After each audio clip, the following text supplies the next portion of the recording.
עם ישראל הוא בעת צרה שלא היה כדוגמתה מאז השואה.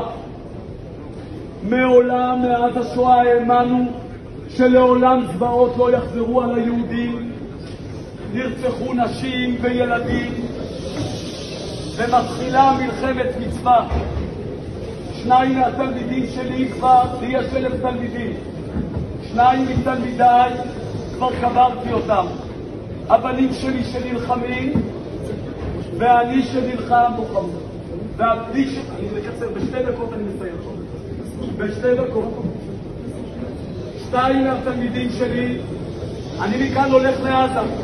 יכול להיות שהיום אני אהרג וחלק מכם יבואו ללווייתי.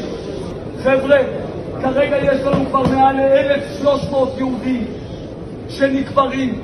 כל 5 דקות לוויה. חשוב שכל בחור יגיע לפחות ל2 לוויות בשבוע. יבקר 2 פצועים,